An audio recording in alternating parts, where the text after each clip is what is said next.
Ana, não puderem. Bom dia, professor. Bom dia. Deixa eu só começar aqui, a gente começa a conversar.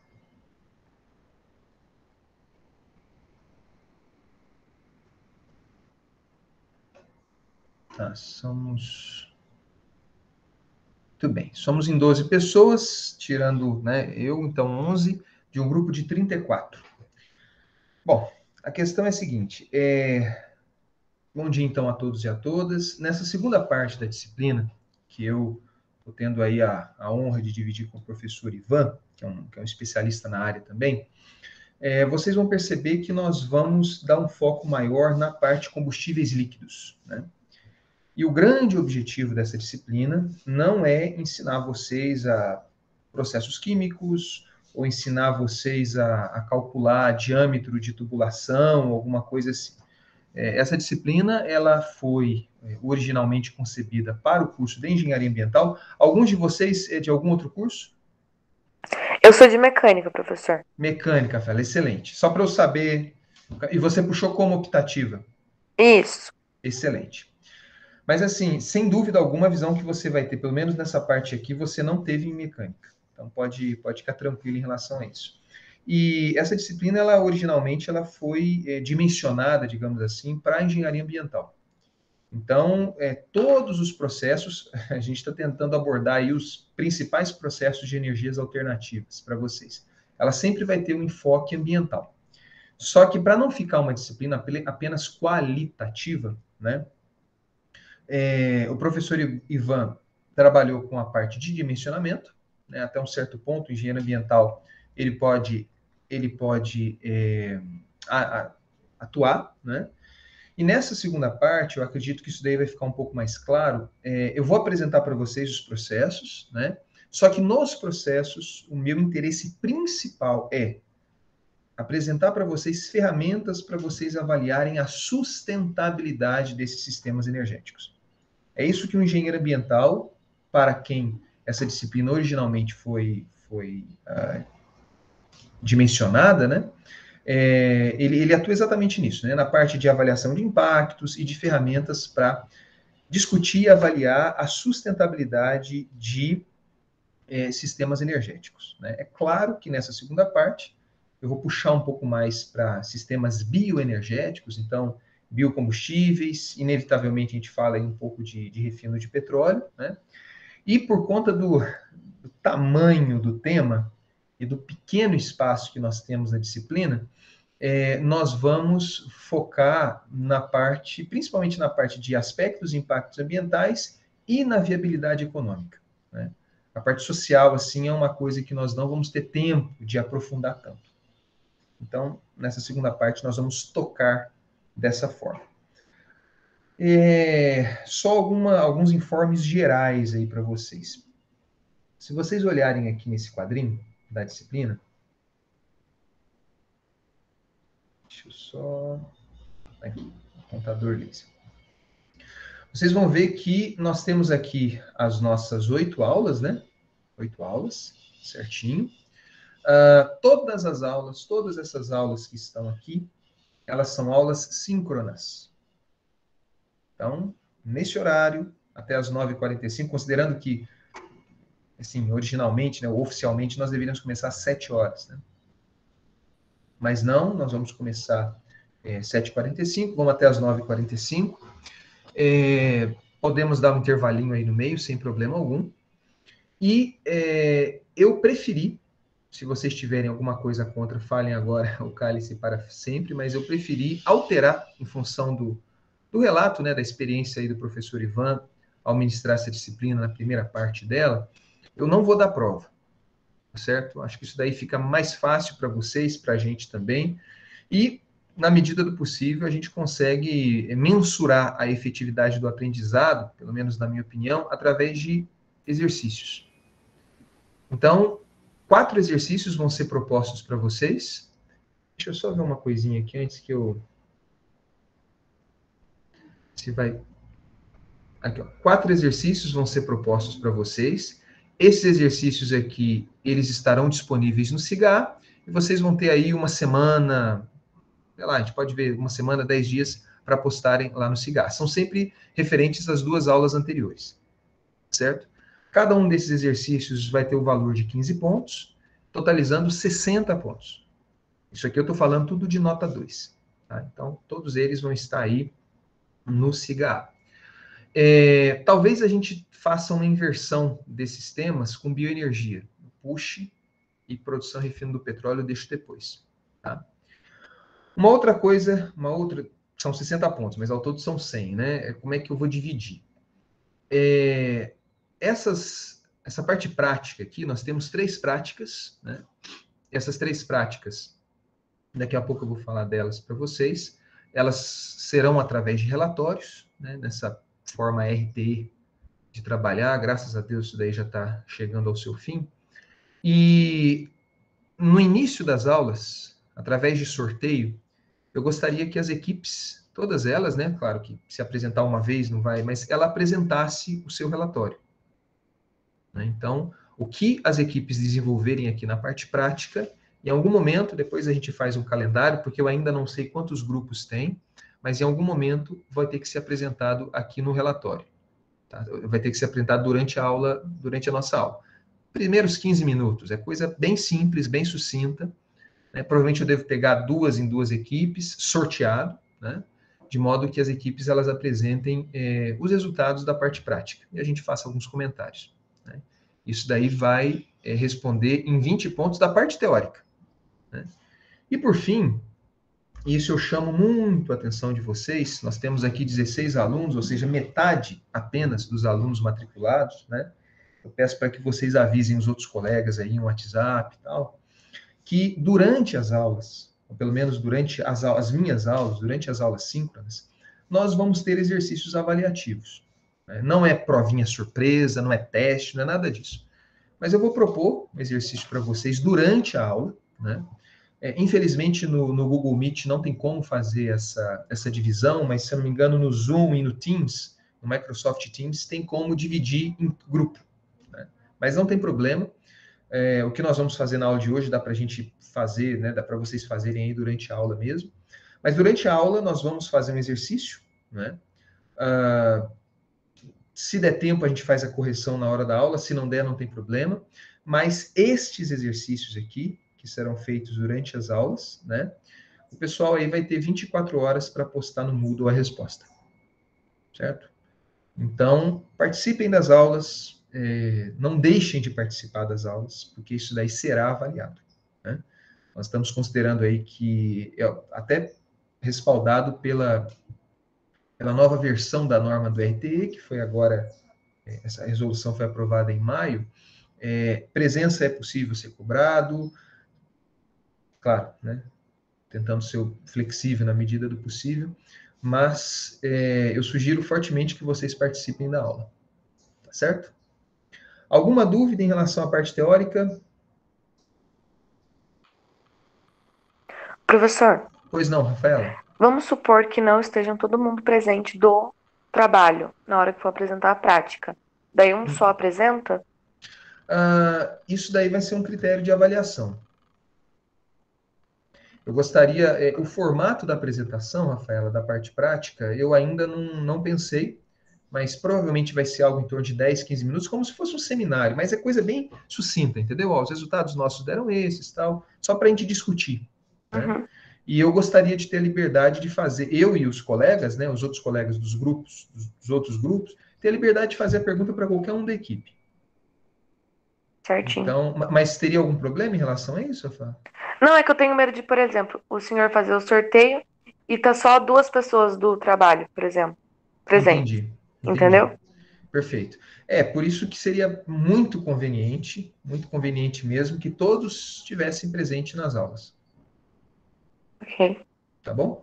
Certinho, obrigada. De nada. Alguma outra pergunta? Não? Bom, eu sei, Rafaela, que existem problemas aí típicos de conexão, né? Estou ciente dessa possibilidade, mas mesmo assim eu mantenho que todos estejam presentes durante a apresentação do grupo sorteado. Mas aí depois, não gostaria que eventualmente, eu não vou ser tão rigoroso no sentido assim, se um não está presente, a gente perguntou para esse um, os outros vão levar a zero. Não, não é bem assim, entendeu? Mas, inevitavelmente, eu tenho que ter a possibilidade de valorizar quem que está levantando aí 7h30, 7h40 da manhã e participando da aula. Beleza? Bom, então na parte teórica, tá ok, né? Vocês podem perceber aqui que no finalzinho, no plano inicial, nós teríamos uma P2, a segunda prova, mas nós não vamos ter. Então a gente tem aqui um suspiro aqui, né? Não que vai terminar antes, mas eventualmente com a apresentação dos grupos a gente consegue alocar todos eles, em especial essa última prática de análise de viabilidade econômica, que é que eu acho que vai dar mais trabalhinho. Tá? Bom, na parte prática, eu ainda não tenho noção de quantos grupos tem e nem de quem são os grupos, quem são os componentes dos grupos, né? Mas todos os grupos serão mantidos, inclusive na sua composição, se não tiver nenhum problema, né? Está previsto 3 práticas. As práticas são relatórios um pouquinho mais extensos que esses exercícios. Muitos desses exercícios aqui semanais, que vocês vão ter, quinzenais, na verdade, muitos deles são múltipla escolha, né? Uma ou outra questão aberta. Agora, na prática, eu espero uma discussão um pouquinho melhor, né?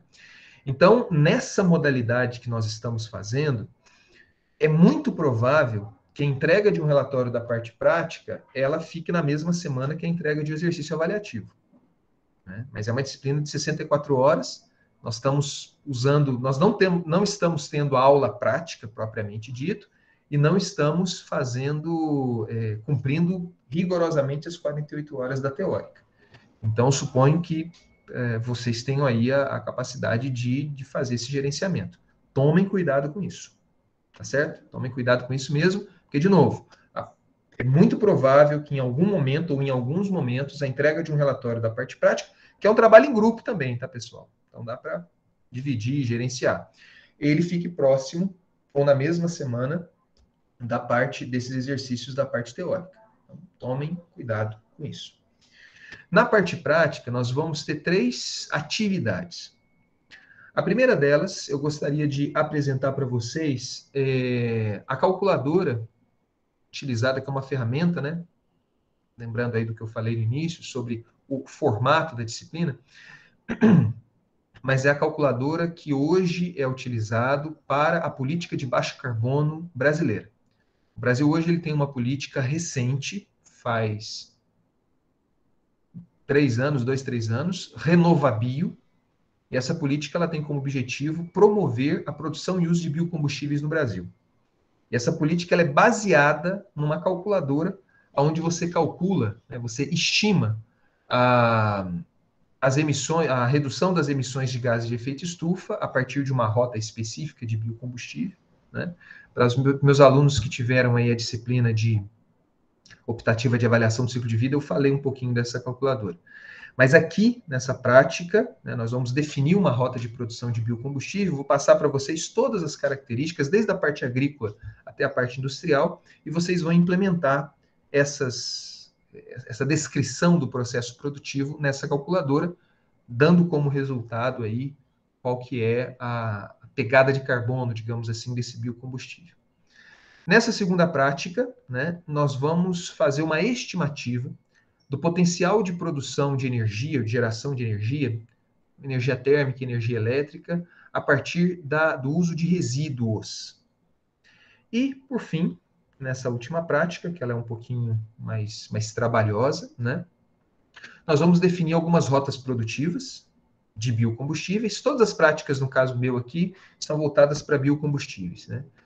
Mas rotas produtivas de biocombustíveis, quer seja biocombustível líquido, gasoso, né, rotas já consolidadas, e nós vamos rodar, né, vocês vão fazer aí, lembrando de engenharia econômica, né, mas calcular a viabilidade desse empreendimento, né? Então, mínimo preço de venda, payback, taxa interna de retorno, valor presente líquido, essas coisinhas. Eu vou passar todas as informações para vocês, né? Aqui a gente trabalha também um pouquinho com análise de sensibilidade e tal, mas na parte prática, nós vamos ter todas as vocês vão receber todas as orientações para fazer isso. Tá? Certo? Comentários, dúvidas? Nada? Muito bem. Meus caros, então vamos lá. Vamos ao que interessa, né? Nessa primeira parte, né, na aula de hoje, provavelmente nós vamos pegar parte da aula na aula da semana que vem, eu gostaria de falar um pouquinho com vocês sobre aspectos ambientais associados à geração de energia elétrica.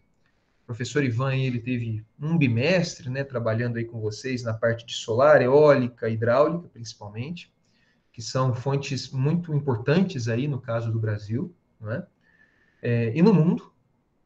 Provavelmente ele passou aí alguns números referentes à produção dessas fontes alternativas no mundo, e vocês devem estar percebendo que está em franco desenvolvimento, né, e crescimento de geração. E na aula de hoje, e na aula da semana que vem, para cada uma dessas rotas, né, eu gostaria de salientar, de forma bem assim, audaciosa, né, audaciosa no sentido que é um tema tão amplo, quais são os aspectos ambientais, os principais aspectos ambientais que vocês devem ficar atentos quando vocês participam, eventualmente, da elaboração, da concepção, da implantação, da operação, da manutenção, da desativação de empreendimentos elétricos a partir de fonte hidráulica, de fonte eólica, de fonte solar, e aqui no finalzinho a gente vai falar um pouquinho de geração termoelétrica. De novo, nessa parte, embora se vocês tiverem dúvidas, podem perguntar, né? Mas nessa parte, o meu foco aqui não é dimensionamento. Não é avaliação, prospecção de potencial. Toda essa energia, né, entre aspas, nós vamos gastar quando a gente falar de biocombustível, né?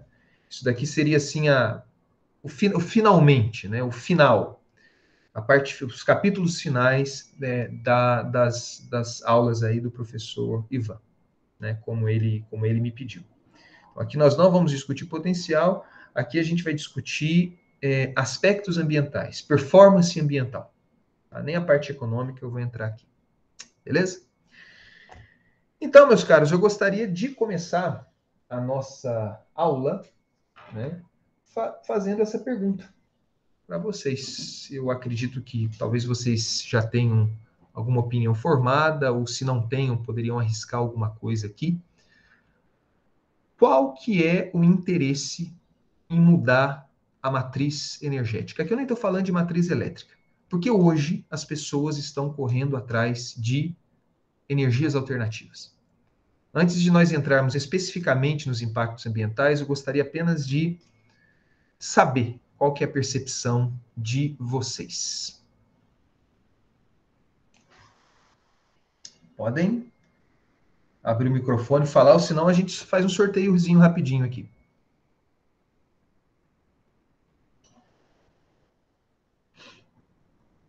Pessoal? Professor, eu vou falar, não sei se o cachorro do vizinho vai atrapalhar. Manda ver, Hugo, sem problema. Aqui tem muita maritaca também, vocês vão escutar. Pode falar. Eu acho que hoje tem entrado mais em discussão isso, também por conta das crises hídricas que a gente está tendo. Legal. Nossa matriz é focada dependente da água, e a gente tem sofrido muito com as crises hídricas. Então, eu acho que isso traz um pouco mais como tirar um pouco da sobrecarga em cima da hidrelétrica.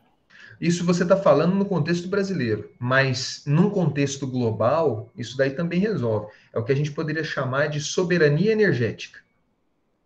Né? Tá. O que mais? O que mais, pessoal? Para substituir as fontes fósseis também? Substituição de fontes fósseis. Substituição das fontes fósseis. Por que substituir as fontes fósseis?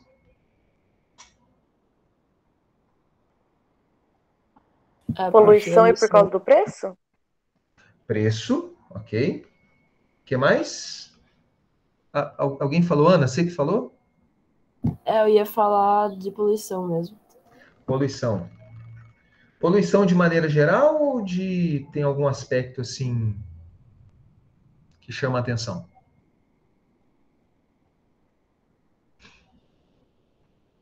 Creio que esteja relacionado principalmente com a poluição atmosférica. Poluição atmosférica. Algum gás assim específico, Lucas? A emissão de CO2 na atmosfera. Certo, mas só para lembrar, CO2 não é considerado poluente em termos de qualidade do ar, tá? CO2 ele está associado a efeito estufa. Se você pegar qualquer protocolo de emissões de gases poluentes que interferem na qualidade do ar e, consequentemente, na saúde da população, né, CO2 não está. Né? Então, só tomar... É uma forma, digamos assim, de degradação, a poluição no sentido assim amplo, né, que poluição é uma degradação das condições naturais que podem causar malefícios à comunidade humana, tal. Só que toma muito cuidado quando você fala, você associa CO2 à poluição atmosférica. A poluição atmosférica tem um contexto muito específico, assim, de qualidade do ar. Quando você vê qualidade do ar, é emissão de material particulado, de NOx, a geração de ozônio troposférico, SOx, né? Mas tudo bem, CO2 está aqui, as emissões de gases de efeito estufa, né? Thaís, Acordo de Paris e Protocolo de Quioto, o que você quis dizer com isso? Eu acho que os dois também são fortes estimulantes, né, para essa transição energética, principalmente pelos viés dos países que estão tentando, né, ser mais sustentáveis, e até também a questão da venda e compra de carbono pode contribuir, de certa forma, para isso. Certo, mas isso você... Não, de fato, isso existe, mas eu não entendi a relação com essa pergunta, assim. Por que você acha... Por que mudar a matriz energética? E isso é uma coisa que está acontecendo por conta disso, mas o que tem no meio? Eu acho que a introdução de fontes mais renováveis, né? Tá. Fontes renováveis. Qual que é a grande vantagem da gente introduzir fontes renováveis numa matriz energética? Qual que é a grande... qual que é o principal aspecto estratégico que está associado à introdução de fontes renováveis numa matriz energética?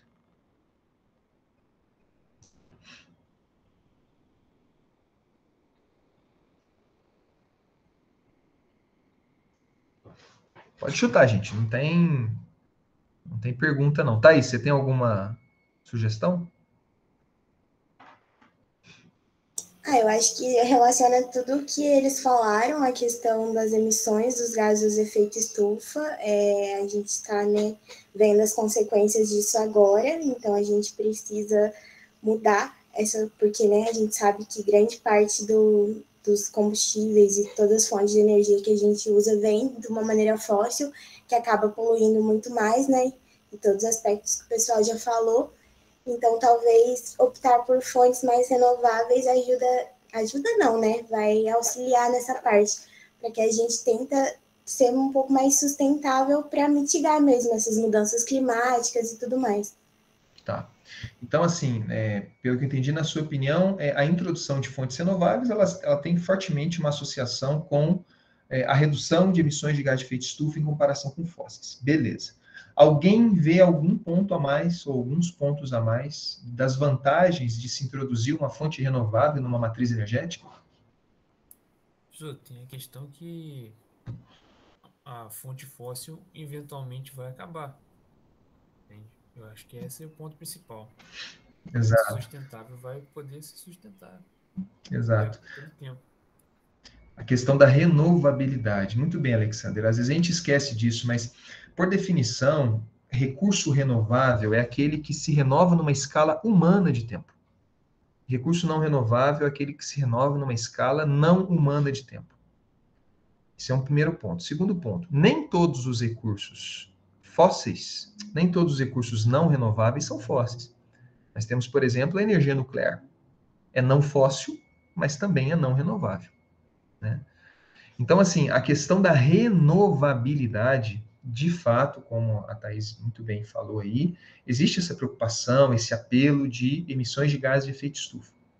Mas nós não podemos esquecer que renovabilidade, antes de falar de gases de efeito estufa, porque tem muitas fontes, e eu vou provar para vocês na aula de hoje, que podem emitir até mais gás de efeito estufa do que combustíveis fósseis, e são fontes renováveis. Tá? Mas muitas fontes, o primeiro motivo de você buscar fontes renováveis é a questão da disponibilidade dessas fontes, ou seja, elas se renovam numa escala humana de tempo. Quando você olha, por exemplo, para esse gráfico, a gente fica um pouco assustado, porque é um gráfico desde 1970, ok. Mas todo o desenvolvimento da sociedade hoje em dia, e aqui eu estou falando em termos de Total Primary Energy Supply, energia primária.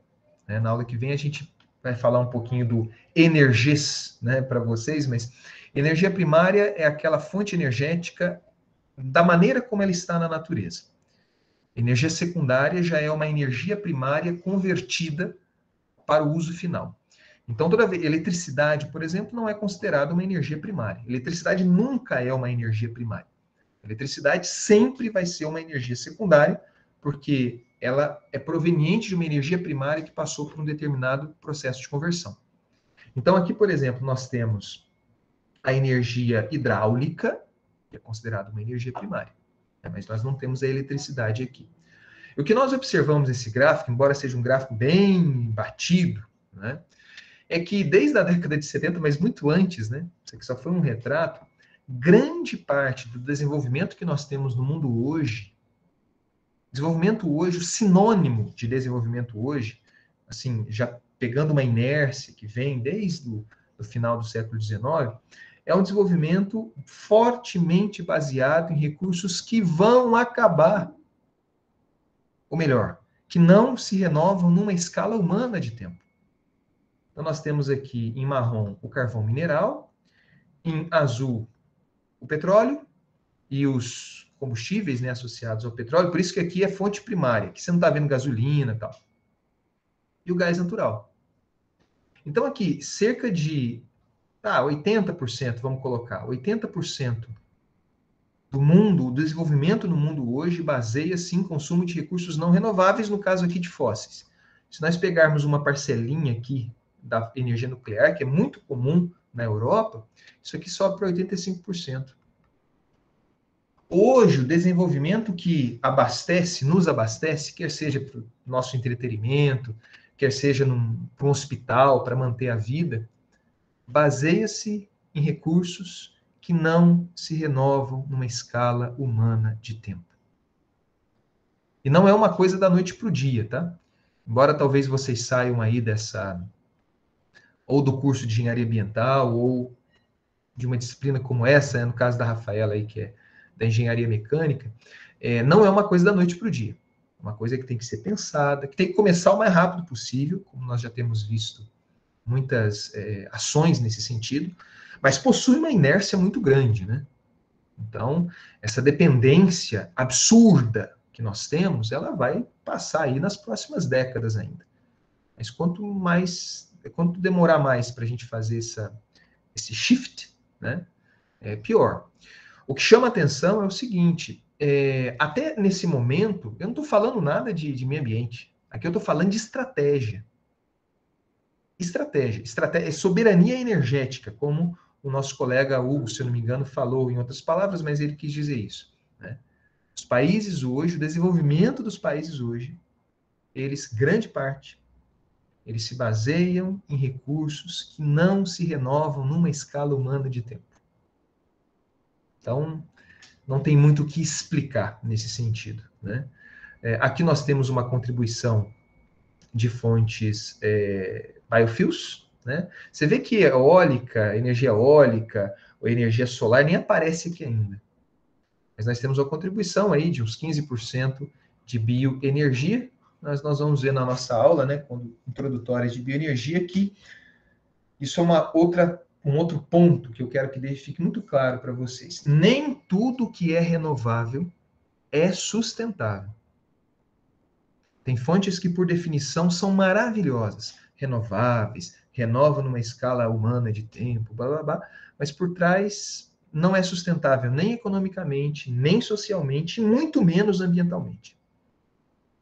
Então, tomar cuidado com esses termos aí, que nós vemos serem empregados de forma muito equivocada às vezes. Bom, ainda na tentativa de responder essa pergunta, nós vimos aqui, por que mudar a matriz energética? Resposta 1, né? Porque 85% da nossa matriz, ela se baseia em recursos que não se renovam numa escala humana de tempo. Acho que isso daí já é motivo bem suficiente. Um outro ponto é, e nesse sentido que o Hugo comentou no início, da questão da soberania energética. Você depender de fontes, né, que nós vamos ver no próximo slide, ela é disponibilizada por poucos países, né? Isso daí causa um estresse assim, de soberania muito grande, muito grande. Isso daqui é um gráfico mais antigo que eu consegui, né? Pelo menos a série histórica dos preços do barril de petróleo, aqui é do Golfo do México, né, WTI, e a variação dos preços, mas já considerando a inflação. Então, isso daqui são em valores correntes, né? Então, estou pegando já para a gente já ter uma ideia. E o que nós percebemos? Nós percebemos que na década de 70, né, nós tivemos os dois grandes choques do petróleo. Muitos de vocês já devem saber. Nós tivemos um grande choque do petróleo em 73, nós tivemos um segundo grande choque do petróleo em 78. Em 73, vocês imaginam, né? Isso aqui é um gráfico anterior que eu passei, é um gráfico de 2017, onde que eu falava que, vamos pegar só no caso do petróleo, né? Petróleo e gás, que tem relação. Cerca de, sei lá, hoje em dia, né? Cerca de 50% da nossa da energia consumida baseia-se na extração de petróleo e gás, né? Em 1950, aqui é 70, cerca de 70% do mundo dependia do desenvolvimento, uso residencial, indústrias, transporte, dependia de petróleo e gás. Nós tivemos na década de 70 dois grandes eventos que não tem nada a ver com renovabilidade, com sustentabilidade, com efeitos ambientais, apocalípticos. Não tem nada a ver com isso. Dois eventos muito bem reconhecidos na história que têm exclusivamente relação com política internacional. Nós tivemos, em 1973, aquela questão da guerra ali na Palestina, onde os Estados Unidos apoiaram Israel, a Arábia estava apoiando a Palestina, a guerra do Egito, se não me engano, e da noite para o dia, a Arábia, ainda grande produtora de petróleo do mundo, retirou 30% dos barris de petróleo do mercado. Falou, não vai ter. Isso significa que, literalmente, da noite para o dia, um desenvolvimento que estava em franco desenvolvimento em meados da década de 70, baseado num barril de petróleo que era 20, a pessoa acordou e o barril de petróleo estava em 60. Então você imagina o inferno que foi isso. E para não dizer, né, nós tivemos a revolução no Irã, eles perceberam o poder que eles tiveram, né, os países árabes. Na revolução do Irã em 78, o barril de petróleo, quase que da noite para o dia, de 60 foi para quase 140. Então, esse é o preço, literalmente, o preço que se paga em você depender muito de um recurso energético apenas, né? Tanto é que a Agência Internacional de Energia, de onde eu tiro grande parte dos gráficos, né, é uma base de dados bem interessante para quem se interessa na parte de energia e tal. Você vê que muitos dos gráficos eles começam em 70, porque a Agência Internacional de Energia ela ganhou muita relevância nessa época. Eu não sei se ela foi criada nesse ano, mas ela ganhou bastante relevância nessa época. Um outro ponto, o plano pró-álcool, onde aumentou, né, a introdução de etanol na gasolina e passou a vender veículos a álcool, veículos dedicados a álcool e etanol hidratado, foi inaugurado na década de 70. Na história energética, digamos assim, a década de 70 ela foi um grande marco, justamente por conta desses dois grandes choques de petróleo. Muitas análises de balanço energético, que depois se transformaram em análise de pegada de carbono, começaram na década de 70.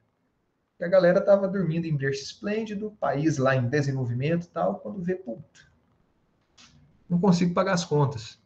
Porque eu dependo, 80% do meu desenvolvimento depende de um petróleo de uma fonte que só tem em um outro país, e ao bel prazer da questão de ideologia, de posição política no cenário internacional, você fica aí ao bel prazer desses players políticos, né?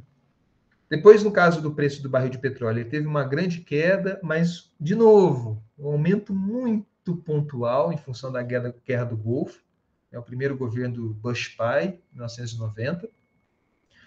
Aqui, nós tivemos especificamente, em meados 2007, 2008, um aumento grande do preço de petróleo por conta do aumento da demanda global, e aqui aqueles problemas, né, da Primavera Árabe, os países do Ocidente interferindo ali na independência de vários países, ou pelo menos da ocidentalização de alguns países ali do Oriente Médio, que são grandes produtores de petróleo. Então, meus caros, eu não estou falando nenhum de aspecto ambiental, de salvar o planeta, nada disso aqui.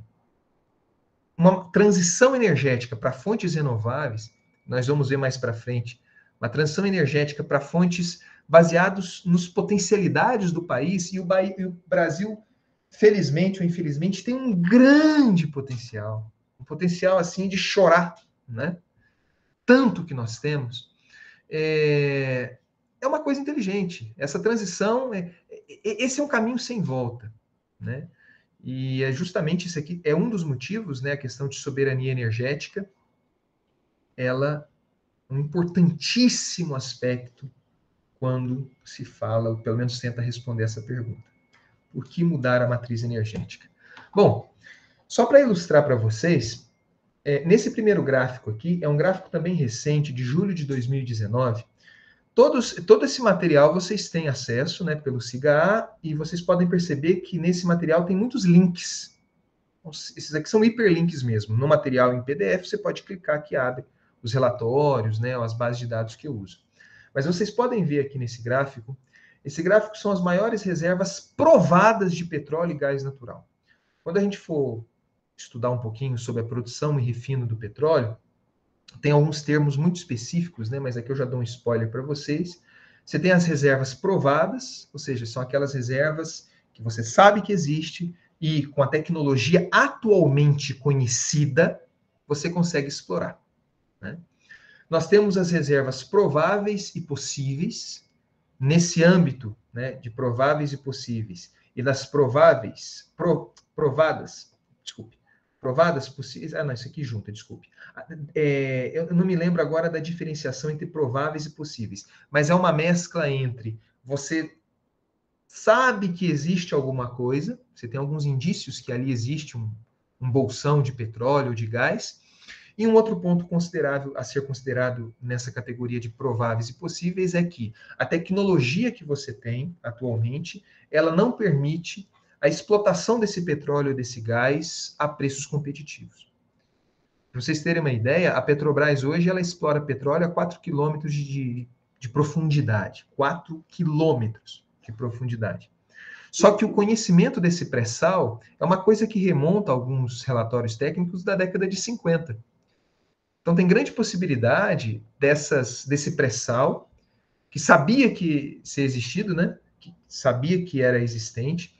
Essa quantidade de petróleo era categorizada entre prováveis e possíveis, porque você não tinha tanta técnica para ter certeza de que existia ali aquela quantidade, e você também não tinha tecnologia para explorar petróleo a 4.000 metros de profundidade, né? Então, nos anos 1990 e 2000, aonde a técnica foi avançada e a certeza daquela quantidade de petróleo ela foi adquirida, então grande parte dessas reservas prováveis e possíveis do pré-sal vieram para essa categoria de provadas. Então nós temos muitos aspectos aí que meio que... Por isso que é piadinha aqui, né? Às vezes eu escuto em almoço de família, né? Aquele tio que trabalhou na Petrobras 60 anos, pô, vocês estão falando que o petróleo vai acabar há muito tempo, né? Todo ano vocês falam que ele nunca acaba, né? A questão é que esses números de reservas provadas, prováveis e possíveis, eles são meio que dinâmicos, né? Então vai muito da questão da evolução tecnológica e tal, mas a maior parte dos modelos de previsão, já considerando essas incertezas, eles mostram aí que uma hora tem que acabar, né? É uma reserva, os combustíveis fósseis, especificamente petróleo e gás natural, uma hora tem que acabar. Eles se renovam numa escala geológica de tempo, né? Então, o que nós vemos aqui é o seguinte: o mundo ele é fortemente dependente de combustíveis fósseis. Hoje, em pleno século XXI, 50% do mundo, ou da energia primária que embala o desenvolvimento mundial, vem de petróleo e gás natural. Eu quero que vocês deem uma olhada nesse grupo maravilhoso aqui dos maiores detentores dessas reservas: Irã, Venezuela, Rússia e Arábia Saudita. É interessante porque se você pegar os relatórios da Arábia Saudita, você vê que os números de reservas provadas, há muitos anos eles são os mesmos, ou seja, existe uma incerteza, não tem uma transparência nos dados. Então você não sabe se tem muitos, se tem poucos, está acabando. Imagina a incerteza disso, né? E a Arábia Saudita é um grande produtor, isso aqui são as reservas provadas. A Rússia, grande parte de gás natural, a Venezuela, como já é conhecido, e o Irã. Então, desses 4 países que estão aqui, e isso é um aspecto importante, são países, Arábia Saudita e Irã, com certeza, são países que não têm uma transparência, digamos assim, política. É um país, não existe, como é que eu poderia dizer, não estou fazendo juízo de valor de que aqui é melhor que ali e tal, né? Hoje em dia, acho que nem democracia a gente sabe o que é direito. Mas não existe mecanismos, são governos muito blindados. Você tem dificuldade, às vezes, de fazer auditorias externas, é tudo muito fechado, né? Em regimes mais democráticos, que supostamente falam a mesma língua que outros países, isso daí fica mais fácil, esses mecanismos, né? Nós vemos, vocês devem acompanhar em jornal, por exemplo, que sempre quando tem eleições em países democráticos, existe a possibilidade, até o país, às vezes, onde está tendo eleição, convida especialistas, né, da ONU, por exemplo, para assistir essas eleições, justamente para quase que uma auditoria mundial, né, sobre isso. A Venezuela, né, já é muito bem conhecido o caminho que esse país está levando, e a questão da Rússia também, que a gente fica um pouco na dúvida, né? Mas veja, 4 países, os maiores detentores de petróleo e gás natural do mundo, são 4 países cujos regimes políticos, e nós vemos que a questão política no mapa de energia é uma coisa que pesa pra caramba, mas esses 4 países, num contexto político, são países cujos mecanismos convencionais de fiscalização eles não são muito bem aplicados. É difícil, existem certas dificuldades em relação a isso, né? E aqui embaixo nós temos o Brasil, lá embaixo. Então, de novo, os grandes motivos para transicionar uma matriz energética, e vocês vão sair formados nessa realidade, com esse apelo, um dos grandes motivos é a parte de soberania energética. É uma coisa racional, né? Agora, já caminhando, talvez, né, pelo menos na engenharia ambiental, dá-se uma ênfase muito grande para essa parte ambiental, obviamente, mas às vezes eu acho que se esquece dessa parte de soberania energética, dessa parte política mesmo, né? Mas, olhando para o lado da questão de aspectos ambientais, o que nós observamos nesse primeiro gráfico, só para fazer um paralelo para vocês, né?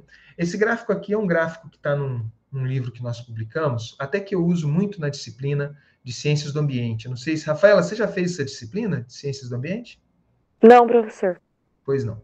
Então, essa disciplina, né, que é um livro que nós fizemos aqui no IRN, esse aqui é um gráfico de lá. É um gráfico um pouco de 2014, mas dá para comparar.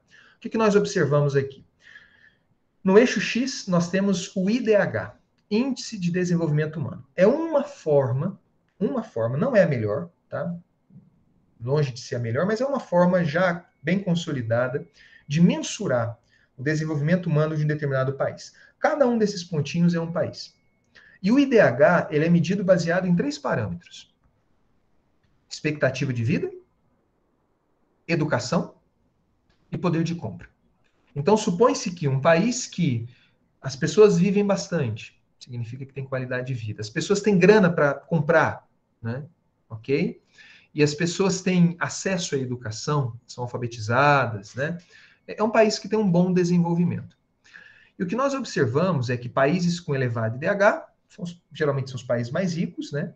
E países de baixíssimo IDH são países mais pobres, né? Bem mais pobres. E esse gráfico ele faz a seguinte associação.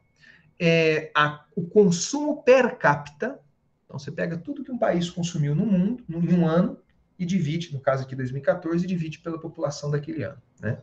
E a unidade energética aqui é tonelada equivalente de petróleo. Ton of oil equivalent.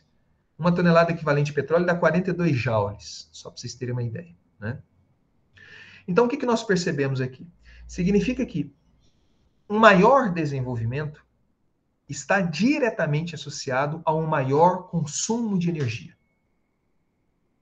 Só que, mesmo assim, nós observamos o seguinte. Se você pegar esse paizinho aqui, ó, e esse daqui. Não sei quais são, tá bom? Um pequeno incremento no consumo de energia, sei lá, a pessoa iluminou, eletrificou a cidade, a indústria está funcionando, as pessoas têm mais acesso ao transporte.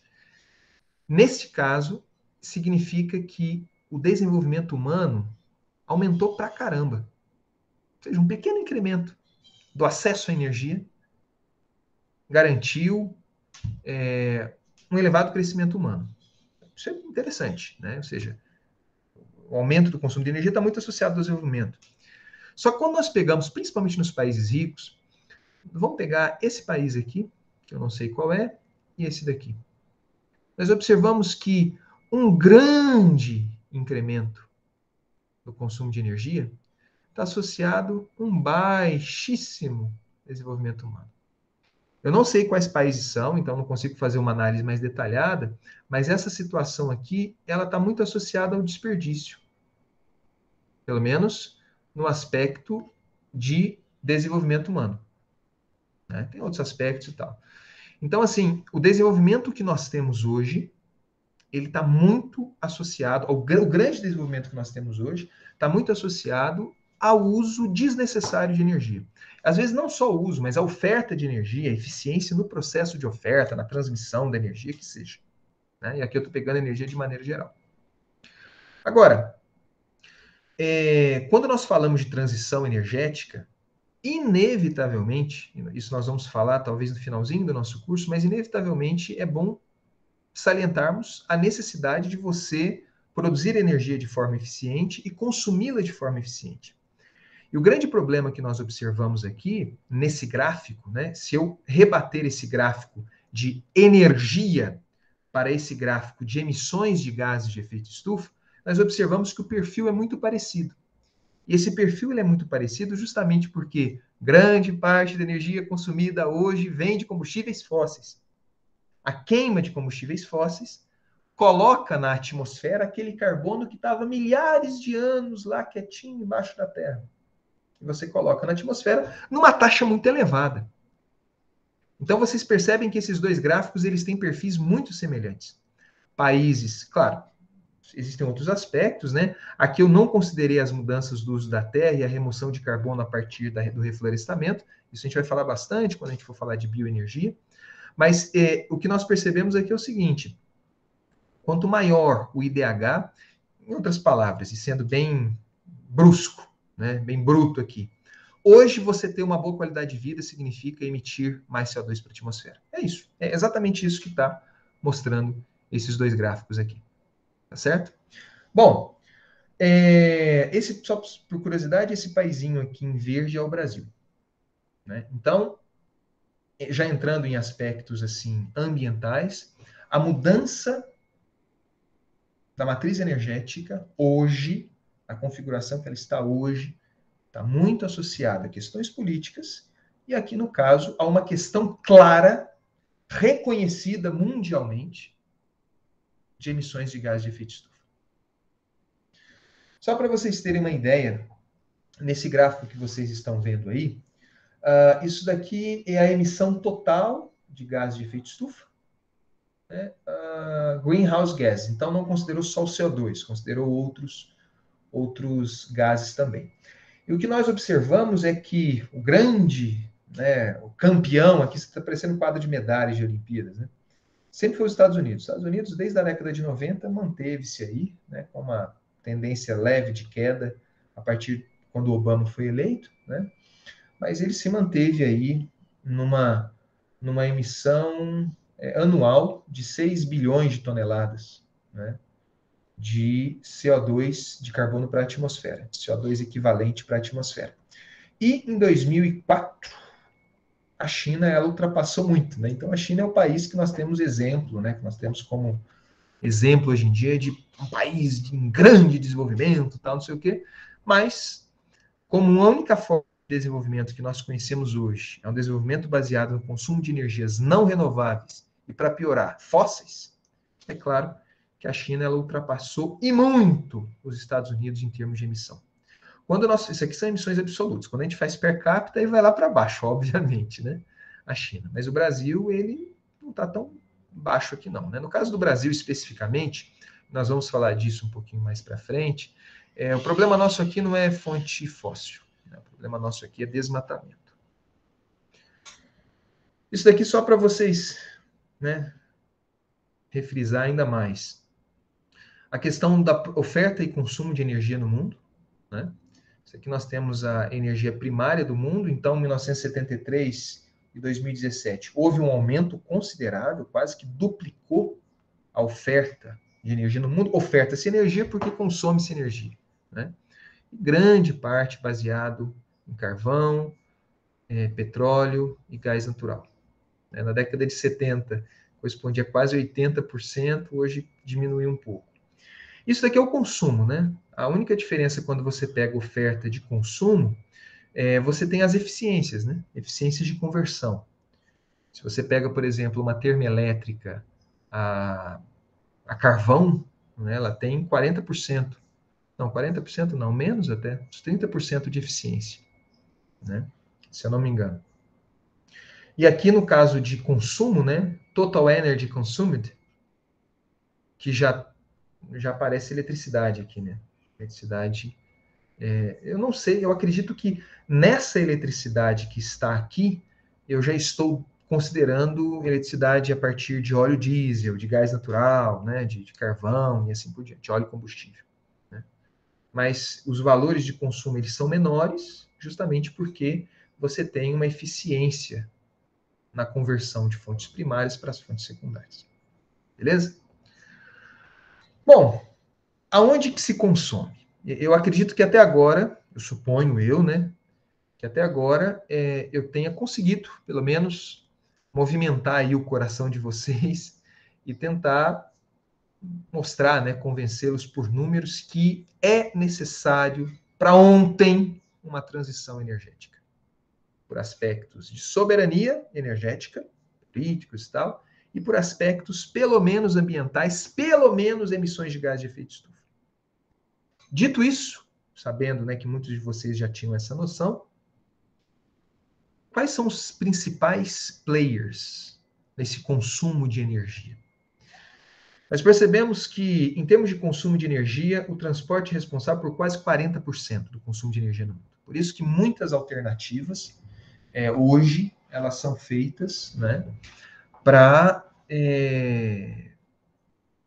a transição energética, ela acontece principalmente no setor de transporte, a partir do setor de transporte. Nós vamos ver vários exemplos nas 3 aulas que nós teremos aí de bioenergia, que a gente vai falar de biocombustíveis líquidos, né? Etanol, biodiesel e muitos outros. Então, as tentativas de, já vão usando esse termo, né, descarbonização, ela acontece, tem muitas alternativas muito bem consolidadas na parte de transporte. Isso aqui é mundo, tá? O setor residencial é um setor responsável por cerca de 20% do consumo de energia. Metade é para aquecimento, né, residencial. Isso daqui não é uma realidade brasileira, né? E o setor industrial, cerca de 23%. Né? Setor de manufatura, por exemplo, produção de metais e tal. Mas vocês veem aqui que, em termos de transição energética, o setor de transporte é o que mais chama atenção. Fazendo o mesmo exercício que fizemos no slide anterior, quando nós rebatemos esse gráfico de transição de consumo de energia para emissão de gás de efeito estufa, obviamente nós vamos perceber uma relação, não vou dizer linear, mas uma relação direta em o setor energético, ou melhor, o setor de transporte, né? Ele tem aí uma responsabilidade de quase 17% das emissões de gás de efeito estufa. É porque a energia, ele pegou aqui energia usada na indústria, 20%, 25%, energia usada na construção, né, em casas, principalmente para aquecimento, até um pouco mais, né? Isso aqui é uma coisa interessante, porque vocês veem aqui, né, que aqui o consumo de energia, cerca de 36% do consumo de energia é causado, né, ele é capitaneado aí pelo setor de transporte. O setor de transporte é responsável por 36% do consumo de energia. Quando nós mudamos para emissões, você percebe que o setor de transporte como um todo, ele já não é o primeiro. Né? Ele fica em segundo lugar, terceiro lugar, na verdade, atrás da energia usada na indústria e atrás da energia usada para aquecimento residencial. Isso se dá também, não é o único motivo, mas tem eficiências de processo e tal. Mas no caso do transporte, nós já temos várias iniciativas de transição energética nele. Isso daí é um dos motivos, né? Tem a parte agrícola aqui também, aqui eu considerei a mudança do uso da terra. Então, desde deforestation, né, que é o desmatamento, queima de plantações, enfim. Vocês podem dar uma olhada nesses gráficos. Isso aqui é o nosso querido Brasil, né? O Brasil, ele é um pouquinho... Isso aqui é consumo final de energia, né? Então, você vê que a indústria, ela tem uma relevância até maior que o setor de transporte, no caso do Brasil. Consumo de energia, não estou falando de emissões. E o setor residencial, uma relevância menor. Né? Justamente porque aqui nós não temos aquecimento e é um país que a indústria, ela tem muitos espaços para se tornar mais eficiente e que nós temos um país em desenvolvimento. Então, o setor industrial é um setor que ainda consome bastante energia. Certo? Bom, alguns números, né? Isso aqui já está chovendo no molhado, não vou entrar em detalhes, mas isso aqui são as emissões acumuladas, tá? Então, em termos cumulativos, os Estados Unidos é o grande responsável pelas emissões de gases de efeito estufa. Vamos agora entrar um pouco aí no tema da aula, né? O professor Ivan, ele apresentou para vocês na aula passada, no bimestre passado, várias fontes de produção de eletricidade. Energia solar, eólica e hidráulica. Alguma outra fonte ele falou? Foram essas três só? Isso, foram essas três. Só essas três, Lucas. Obrigado. E agora, nós temos esse mapa aqui, talvez vocês já tenham visto. Isso daqui é o Brasil, né? Esse primeiro gráfico aqui. A geração de eletricidade por fonte... Não, minto, isso aqui é o mundo. Geração de eletricidade por fonte em 2019. Vamos focar, a partir de agora, apenas na questão da eletricidade. O motivo pelo qual a questão da eletricidade é relevante nesse contexto de soberania energética e de descarbonização, eu vou apresentar para vocês no próximo slide. E o que nós vemos aqui na geração de eletricidade por fonte, você vê que, no mundo, grande parte da eletricidade é proveniente de carvão mineral, aqui em preto, petróleo, um pouquinho menos, né? Usa-se mais petróleo para biocombustíveis, e gás natural, que tem ganhado uma relevância considerável nos últimos anos. Cerca de 55% da eletricidade do mundo, 60%, é proveniente desses combustíveis fósseis. Nós temos aqui uma parcela considerável de energia nuclear, e aqui energia hidráulica, né, e as outras. Chama a atenção dessas duas aqui, né? Marronzinha e amarelo, a energia solar e eólica, em franco desenvolvimento nos últimos anos. Né? E aqui nós temos a geração de eletricidade por fonte e consumo per capita, em várias regiões do mundo. Isso daqui é o valor mundial, 3,4 gigawatt-hora per capita, só que chama muito atenção quando nós olhamos países como Estados Unidos, ou América do Norte, né, que praticamente é os Estados Unidos, e países na África. Isso aqui é o continente africano, hein? Isso daqui é o que os Estados Unidos consomem per capita de eletricidade no ano de 2019 e o que a África, o continente africano, consome de eletricidade em 2019. A utilização da eletricidade ela está longe de ser democrática. Né? O mundo, como uma outra forma de representar esse gráfico, mas o mundo, nós temos aqui 60% da eletricidade do mundo é proveniente de fontes fósseis. Na África, por incrível que pareça, tem uma predominância grande, se eu não me engano, até pelo carvão. Mas nós temos países como a Suécia e o Brasil, embora a Suécia tenha um consumo de eletricidade muito grande, quase tudo lá é eletrificado, uma presença importantíssima da energia renovável. No caso do Brasil, você já deve ter visto com o professor Ivan, muito claramente, mas o Brasil, em termos de geração de eletricidade, ele é bem fora da média, bem distante da média mundial. Tá? E por que nós devemos nos preocupar com a eletricidade quando nós falamos de descarbonização, de transição energética? Por quê? Pessoal, eu não sei se vocês sabem, mas existe no IPCC, né, que é o Painel Intergovernamental de Mudanças Climáticas, e o IPCC, ele através, né, desde os dados paleontológicos, né, tem a paleontologia climática, e os modelos que eles usam, eles constroem vários cenários, esses cenários vão sendo calibrados ao longo dos anos, né? Tá para sair o próximo relatório aí do IPCC, e existe uma meta muito clara, você já deve ter lido isso em algum lugar, mas existe uma meta que o mundo precisa impedir, né, que a temperatura ela tenha aí um delta, né, um acréscimo de 2 graus no próximo século. 2 graus. Quando pode ser um número pequeno, mas a gente está falando de temperatura média global. Uma coisa muito, muito grande.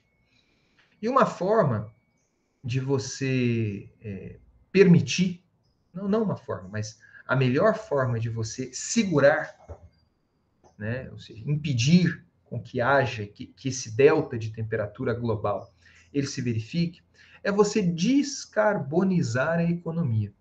É a decarbonization, que é um termo que está muito, muito, muito comum. Né? Descarbonizando a economia significa que você vai estar jogando menos gases de efeito estufa para a atmosfera. Isso daí travaria esse aquecimento, né, global, na média, ou seja, uma coisa grave, de 2 graus. Só que para acontecer isso, pessoal, e eu faço questão de salientar essa importância para vocês, é porque é nesse contexto que vocês vão ser formados. Vocês vão sair engenheiros ambientais, engenheiros mecânicos, vocês têm gente de outros cursos, nesse contexto. E pensar dessa forma, na minha opinião, já é um diferencial. Não tem como pensar diferente. Nesse contexto, o que nós percebemos é o seguinte: existe esse estudo que eu sugiro fortemente que vocês baixem, fique aí no computador, na área de trabalho de vocês. É um estudo do ano passado, da Agência Internacional de Energia, e com vários especialistas do mundo, eles definiram, olha, para a gente chegar nesse nível, né, de descarbonização, para nós impedirmos com que 2 graus a mais na temperatura média global da Terra aconteça em 2100, nós precisamos descarbonizar totalmente a economia mundial até 2070.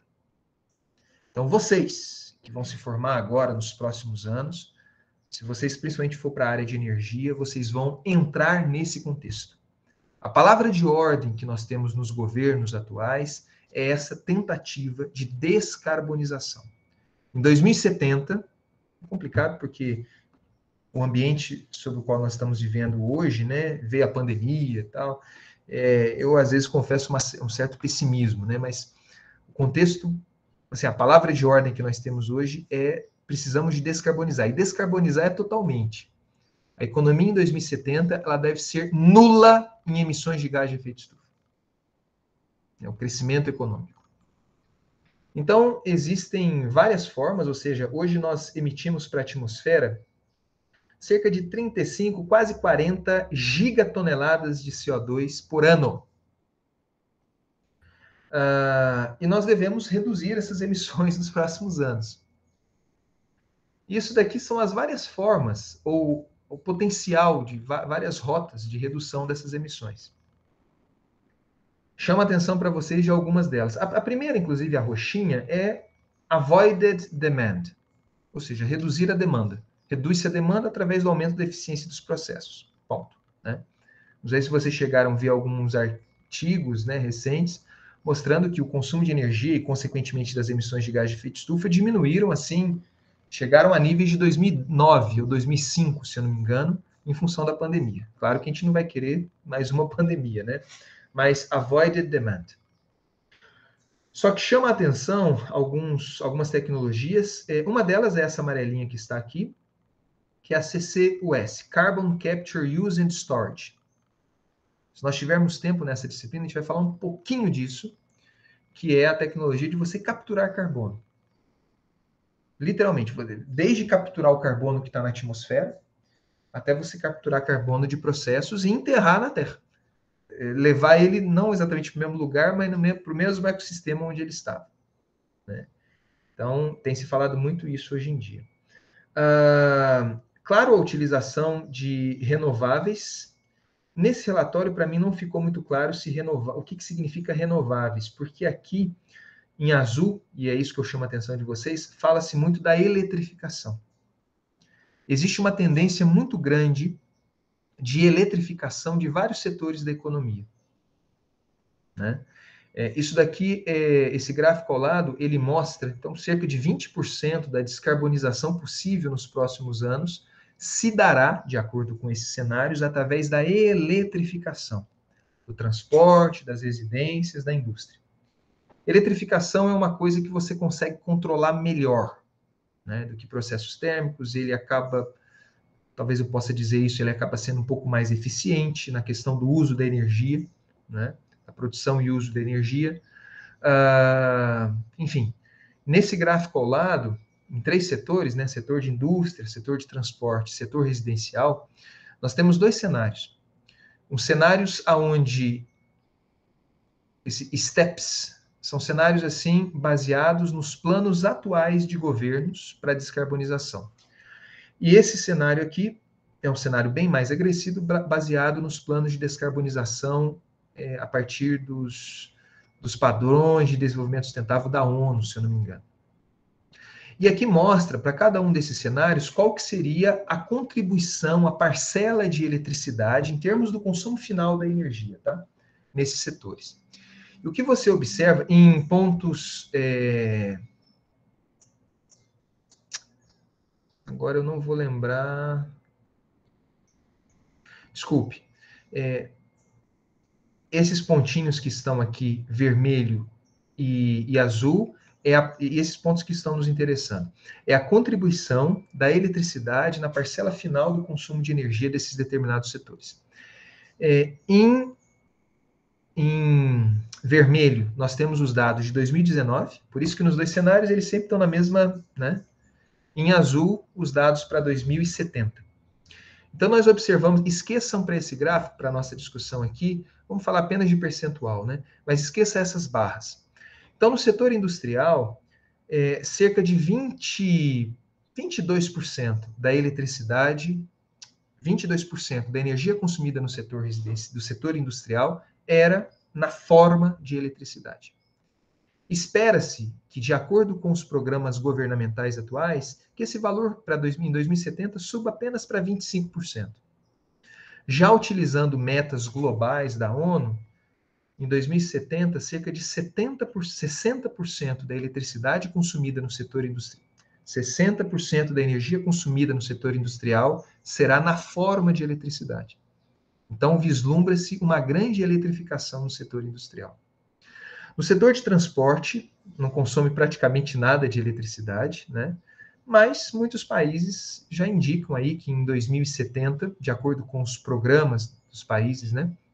Em 2070, cerca de 15% da energia consumida no setor de transporte será através de eletricidade. Os planos da ONU, né, dos metas de desenvolvimento sustentável, são bem maiores, cerca de 40%. E, da mesma forma, a questão do setor residencial, né? Hoje, cerca de 30% da energia consumida numa residência é a eletricidade. Estima-se que isso daí suba para 50% ou 60% em 2070. Então, eu estou mostrando para vocês aqui, em 2 cenários, programas governamentais e programas globais da ONU, por exemplo, esse SDS, Sustainable Development Standard, uma coisa assim, existe uma tendência grande de eletrificação. Então, se vocês, dependendo de onde vocês forem trabalhar, isso é uma coisa que vocês devem prestar atenção. Ok? Bom, existem 2 formas, não é? O que nós vimos até agora na nossa disciplina é o seguinte. Uma mudança, uma transição energética é algo há muito requerido, por motivos de soberania e por motivos de emissões de gases de efeito estufa. Até agora eu estou trabalhando apenas com esses 2 parâmetros, com esses 2 aspectos. Eu gostaria de passar rapidamente para vocês, e peço até de antemão uma certa desculpa para os meus alunos já reconheci alguns aqui, né? Para os meus alunos de avaliação do ciclo de vida, que fizeram essa disciplina comigo, porque alguns slides até vieram da disciplina, porque aqui eu vou falar de pegada de carbono. Eu gostaria de apresentar para vocês 2 indicadores. Indicadores para medir a transição energética. Uma vez que a transição energética ela se baseia, pelo menos nos principais motivos, é garantir a soberania. Por isso, eu gostaria de apresentar um indicador que mostra essa dependência energética. E um dos grandes motivos para a transição energética é a redução de emissões de gás de efeito estufa. Eu gostaria de apresentar rapidamente um indicador que calcula, que estima a emissão de gás de efeito estufa.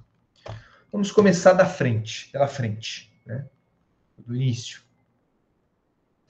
A pegada de carbono, ou a carbon footprint, já é um indicador muito consolidado e ele tem como finalidade contabilizar as emissões de gases de efeito estufa para a atmosfera ao longo do ciclo de vida de um determinado produto. Esse aqui é o exemplozinho que eu uso na primeira aula de IAN 054. Que até pessoas de outros cursos, se tiverem interesse em aprofundar, essa disciplina é oferecida de forma optativa todo o primeiro semestre. Nós temos aqui um cara que está interessado em comprar um automóvel. E como ele é uma pessoa que tem preocupações ambientais, ele quer comprar um automóvel que polua menos, que emita mais gases para a atmosfera. Num primeiro momento, talvez o automóvel que ele escolha seja esse. Porque ele olhou e não está vendo nenhuma poluição sair do escapamento, né? Pode ser inclusive um carro elétrico. Mas quando ele questiona de onde vem a eletricidade, talvez ele chegue nessa conclusão. A eletricidade é proveniente de uma termoelétrica a carvão. Ele não vê as emissões do seu carro, mas este carro, cuidado com esse termo, ele carrega uma carga ambiental, que ao ser contabilizada ao longo de todo o ciclo de vida, ela acaba sendo até maior do que um gás movido a etanol, por exemplo. Essa é a ideia da pegada de carbono. É contabilizar as emissões ao longo do ciclo de vida de um determinado produto. Então, essa é a definição do ciclo de vida, nada mais é do que isso, né? Peguei a definição original, né? Então, são os estágios da produção consecutivos, linkados. E a análise de ciclo de vida é você visualizar toda essa supply chain, essa cadeia de suprimento, e, no caso da pegada de carbono, contabilizar as emissões. Então, nós temos aqui um produto A, para reforçar esse conceito. Para a produção desse produto A, eu preciso deste processo 1, esse processo 2 e esse processo 3. Às vezes, esses processos, eles não ficam numa mesma planta. Às vezes, o processo 1 está no Brasil, o processo 2 produz a matéria-prima do processo 1, mas está na Suécia, e o processo 3 está na Zâmbia, por exemplo. Pode estar em países diferentes. No mesmo país, pode estar em locais diferentes. Esse desenho nós vamos falar bastante quando a gente falar de biocombustível, porque nós temos a etapa de transporte do biocombustível, a etapa agrícola, a etapa de extração do óleo, que seja, né? Refino de petróleo, temos a etapa de extração do petróleo, transporte de petróleo, do refino do petróleo, ok? Só que esses processos que estão diretamente ligados ao seu produto de interesse, que é o produto A, eles possuem subprocessos. Por exemplo, vamos supor que nesse processo 1 eu consuma gás natural. Poxa, para produzir gás natural eu tenho que transportá-lo, tenho que extrair. E por sua vez, esses subprocessos têm outros subprocessos. Então, de novo, a ideia do ciclo de vida é justamente você desenhar toda a cadeia de suprimento do seu produto de interesse. Tem alguns aspectos metodológicos que eu não vou entrar no caso aqui, mas no caso da pegada de carbono, são as emissões de gases de efeito estufa associadas, à produção e uso de um determinado produto ou serviço. Mas você está interessado apenas na produção, não está interessado no uso em si. Considerando, na medida do que for conveniente, o ciclo de vida do produto e serviço. Geralmente é expresso em CO2 equivalente. Então, essa é a pegada de carbono. Dando um exemplo aqui para vocês. A queima de 1 litro de diesel,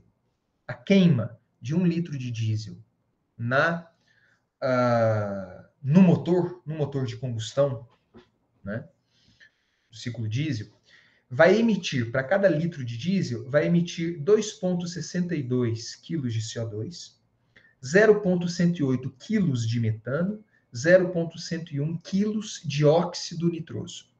Por que eu coloquei esses gases aqui? Talvez pessoal de outro curso, ou enfim, talvez até da engenharia ambiental mesmo, ainda não tenha essa percepção. Quando nós falamos de efeito estufa, nós percebemos que existem gases, não é apenas CO2. CO2 ele é o mais relevante em termos de volume, né, do que é gerado. Mas existem gases que ao estarem na atmosfera, ele tem uma forçante radioativa positiva, ou seja, ele tem a capacidade de aquecer a atmosfera, pelas características do próprio gás. Metano e óxido nitroso depois do CO2, são os gases mais relevantes, em termos de capacidade de aquecer a baixa atmosfera, capacidade de gerar ou promover o efeito estufa. Então, o que nós percebemos no metano e no óxido nitroso é o seguinte: além deles terem essa capacidade, eles têm uma capacidade diferenciada. Pelas características desses gases, nós vemos, aqui eu peguei números inteiros, tá? Mas nós vemos que o metano, ele é 30 vezes mais estufa que o CO2. 1 kg de metano na atmosfera, ele tem a capacidade de aquecer a atmosfera 30 vezes mais do que 1 kg de CO2. E N2O, 265 vezes mais. Por isso que quando você analisa a pegada de carbono de determinado produto, você não deve levantar apenas as emissões do produto, mas também considerar o poder estufa desse produto. O que nós chamamos na análise do ciclo de vida de caracterização de fluxos. Quando você multiplica cada um desses fluxos pelo poder estufa, nós temos aqui, no final, né, todos os números na mesma unidade. Essa unidade é quilo de CO2 equivalente. CO2 equivalente porque todos os outros gases eles já estão normalizados em termos de CO2, digamos assim. Então, assim, o resultado é, somando tudo isso, nós sabemos, né, isso aqui é um dado bem conhecido, para cada litro de diesel queimado, eu tenho a emissão de 2,65 kg de CO2 equivalente para a atmosfera. Ponto. Ok? Só que eu não estou interessado apenas, a pegada de carbono ela não está interessada apenas, pelo menos nesse caso, na queima do diesel. Eu estou interessado também nas emissões associadas à exploração do petróleo, ao transporte de petróleo até a refinaria, ao processo de refino. E eu vejo que existe, né, cerca de 0,47 kg de CO2 equivalente é emitido para cada litro de diesel produzido. Sendo que quando eu somo as emissões na produção e as emissões no uso do diesel, eu tenho aqui a pegada de carbono do diesel. Para cada litro de diesel consumido, eu tenho a emissão de 3,12 kg de CO2 equivalente para a atmosfera. CO2 fóssil. Dúvidas em relação a isso? Então, essa é a pegada de carbono. Aqui tem alguns aspectos associados a ciclo de vida, mas eu não vou entrar em detalhes, mas ciclo de vida, análise do ciclo de vida, que é uma ferramenta muito utilizada hoje em dia. Quando, na primeira prática que vocês vão fazer, vocês vão ter que fazer um cálculo parecido com esse daqui que eu fiz, né? Mas a análise de ciclo de vida, ela é uma análise já consolidada, normatizada pela norma ISO, e ela é baseada nisso, né? Ou seja, quais são os objetivos da sua análise, você caracterizar o ciclo de vida, caracterizar os fluxos e discutir os resultados, né? É claro que na pegada de carbono eu estou considerando apenas um aspecto ambiental, um só, são as emissões de gás de efeito estufa. Mas dá para você usar para qualquer outra coisa, né? Emissão de poluente, enfim, né? Agora aqui, prestem atenção nisso, que isso aqui vocês vão ter que usar para fazer o exercício de hoje. Eu fiz uma rápida análise, né, baseado no software que eu tenho aqui, das emissões de gases de efeito estufa, então não estou considerando só CO2, mas, né, gases de efeito estufa, por geração elétrica, no caso aqui no Brasil, né, mas muitos desses aqui podem ser utilizados para o mundo, né, para outros países no mundo. Então aqui nós temos as fontes de eletricidade, né, hidrelétrica, pequena central hidrelétrica, energia eólica, solar e as térmicas. A geração, ou que está escrito na barrinha cinza, são as emissões na produção de energia elétrica, no momento da produção. Por isso que vocês vão ver aqui, nas térmicas de combustíveis fósseis, a barra cinza ela é muito relevante. Porque na produção de eletricidade a carvão, eu pego o carvão, vou queimar o carvão e aí eu gero as emissões. Isso acontece com óleo e combustível, isso acontece com gás natural. Gás natural um pouco menos até, né? Por conta da molécula do metano. Então existe a queima de combustíveis fósseis e, consequentemente, a emissão de gases de efeito estufa para a atmosfera. Por isso que nas térmicas nós temos uma preponderância considerável, né, das emissões no momento da geração. Poxa, professor, mas o que tem a ver essa barrinha aqui da hidrelétrica? Isso nós vamos ver na nossa aula de hoje ou talvez na semana que vem. As emissões de reservatório. PCH, pequenas centrais hidrelétricas, que geralmente são a fio d'água, as emissões são muito pequenas, né? Nas térmicas, a biomassa, poxa, mas na térmica a biomassa eu vou queimar a biomassa tal, e eu não tenho nenhuma emissão associada à geração. Por quê? Porque o carbono, quando você pega uma madeira e queima ela para gerar eletricidade, este carbono que estava na madeira e ao ser queimado retorna para a atmosfera, ele um dia estava na atmosfera. Porque o carbono que está na madeira, na biomassa, ele veio parar até ali através de fotossíntese. Então, esse carbono, né, processos baseados em bioenergia, de maneira geral, na queima, nós consideramos o CO2 como sendo biogênico. É o que nós falamos, biogênico. Porque o balanço fica nulo, principalmente para culturas anuais, né? Então, etanol de cana. O etanol, quando você pega o etanol, esse etanol ele foi produzido do suco da cana, e aquela cana foi cultivada, ou seja, o carbono que está naquele suco e depois foi fermentado, e depois foi parar numa molécula de etanol, e esse etanol foi abastecer o seu carro, ele um dia estava na atmosfera, né? E como cana-de-açúcar é uma cultura anual, então esse balanço ele fica elas por elas, né? O carbono que eu emito, ele é absorvido pela cana. O carbono que eu emito, ele é absorvido pela cana. Um grande problema que existe aqui, uma grande discussão que existe aqui em termos de carbono biogênico é quando a gente pega, por exemplo, países frios, né? Países frios e árvores assim que demoram muitos anos para crescer. Então você pega uma árvore, sei lá, centenária, né? Quebra ela, corta ela, queima ela, poxa, você está colocando na atmosfera, num piscar de segundos, uma quantidade de carbono que demorou 100 anos para ser absorvida. Então, aí você tem que fazer uma certa ponderação. Mas no caso do Brasil, o clima temperado e o tipo de biomassa que nós utilizamos, né, fica elas por elas, digamos assim. Certo? Bom, é interessante porque aqui nós temos, então, as emissões na etapa de geração e, em vermelho, as emissões do upstream. Ou seja, do upstream é do ciclo de vida. Então, nós temos aqui, o que está nessa barrinha aqui em vermelho, né, da térmica? É o processo lá de você produzir o carvão, né, as emissões associadas a isso. Aqui na biomassa, isso aqui é o processo agrícola, né? Nós vemos aqui na energia solar. Poxa, a energia solar tá alto, hein? Não tá baixo. O que é isso aqui? A energia, as emissões associadas à confecção das placas solares. Nesse caso de balanço de emissões, a energia eólica é a mais interessante.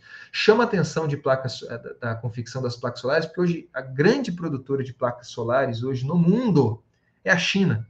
E nós vimos como que a matriz energética da China é baseada em recursos fósseis.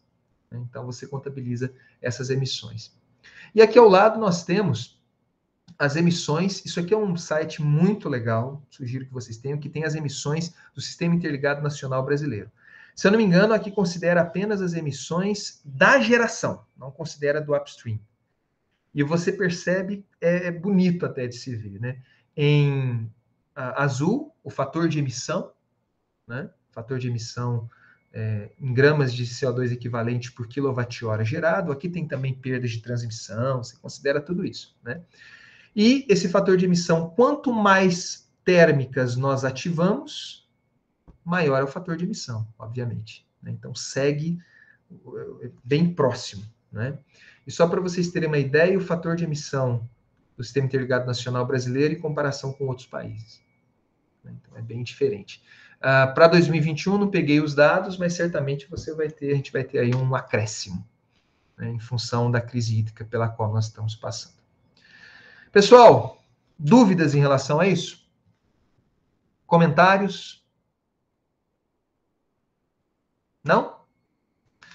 Então, assim, nós vamos fazer um exercício aqui agora, e é o seguinte: no SIGA, vocês podem olhar lá, existe uma planilha em Excel. Planilha em Excel. E essa planilha em Excel, ela vai apresentar para vocês, né? Daqui a pouco eu mostro essa planilha, né? Mas é baseado nela que nós vamos fazer o cálculo. No Brasil, existe o Brasil ele possui uma empresa, chama Empresa de Pesquisa Energética, EPE. Essa empresa de pesquisa energética, ela está ligada, se não me engano, ao Ministério de Minas e Energia. E essa empresa tem vários colegas, né, alunos da EFE que trabalham lá. Essa é a empresa que faz o planejamento do setor energético brasileiro. E dentre os dentre os documentos, né, de planejamento que eles fazem, existe o chamado PDE, Plano Decenal de Expansão de Energia. É um relatório, né, bem interessante, e esse relatório ele é lançado todo ano e sempre fala nos próximos 10 anos. Quais são os cenários nos próximos 10 anos de produção e uso de energia, pega desde biocombustível, eletricidade e tal. O que nós temos nesse gráfico aqui é qual é a estimativa da capacidade instalada em 2019 e em 2029, né? De central hidrelétrica, gás natural, energia nuclear, carvão e tal. Capacidade instalada. Não significa a energia propriamente usada, né, produzida dessas fontes. Mas vocês observam aqui que existe uma projeção de um incremento, pouco pequeno, né, mas de um incremento de grandes centrais hidrelétricas.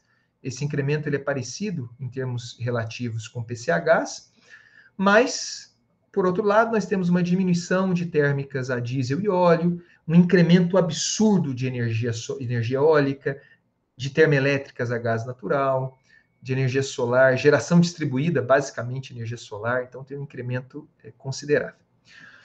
Eu quero que vocês respondam para mim a seguinte pergunta.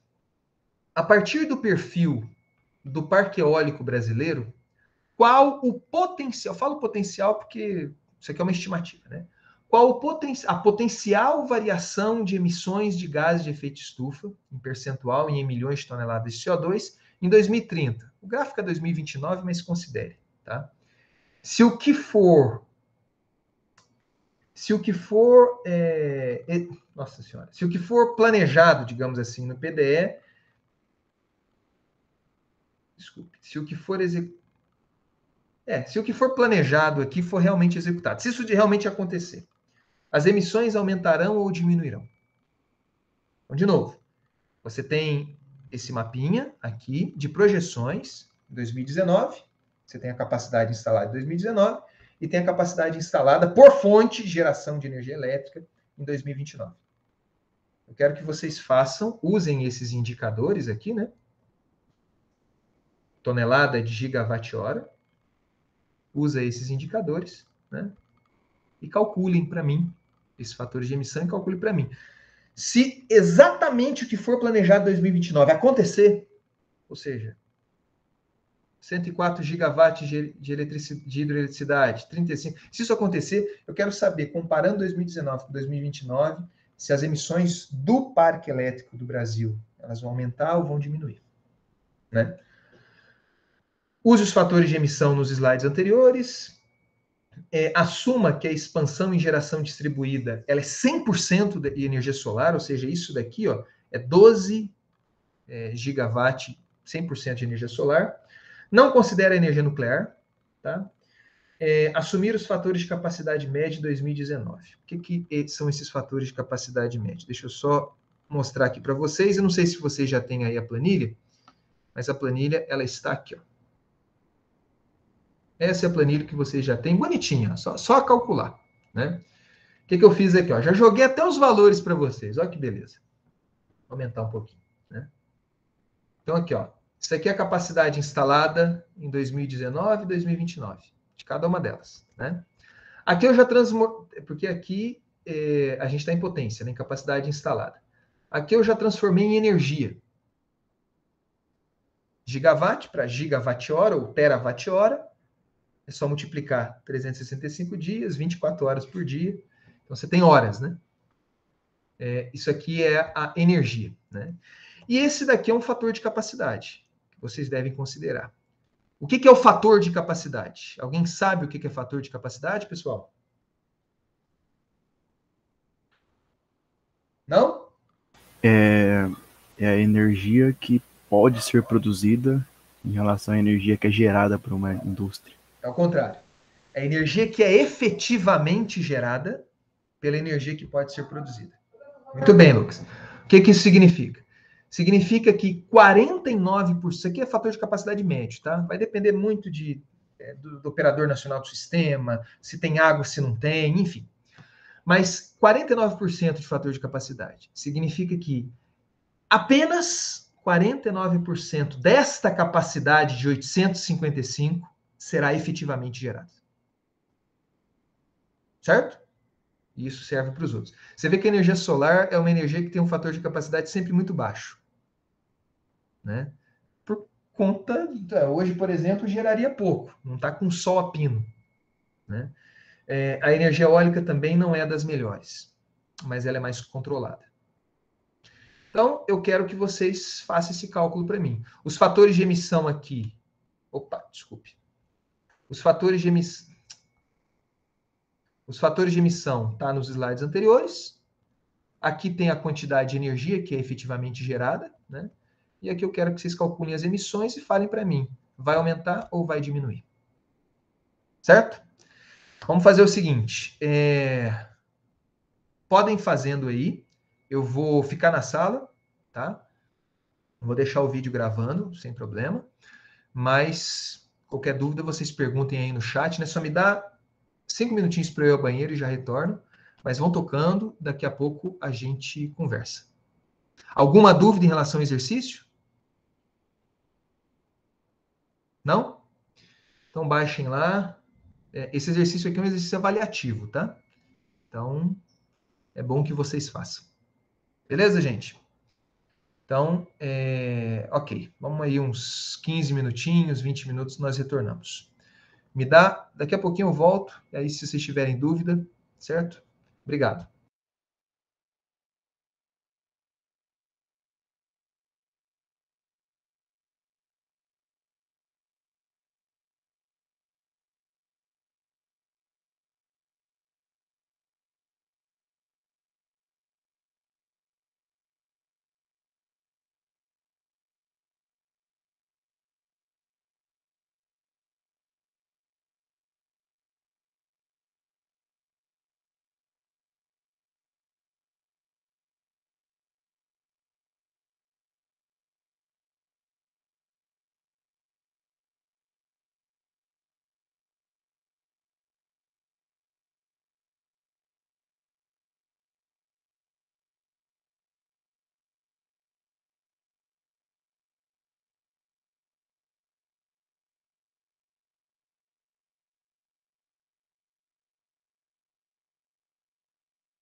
Pessoal, bom dia. Eu já voltei já, tá? Então, se vocês tiverem alguma dúvida que queiram falar, pode abrir o microfone, perguntar ou perguntar no chat aí.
Professor, esse fator de emissão, você tá falando, eu não tô te escutando.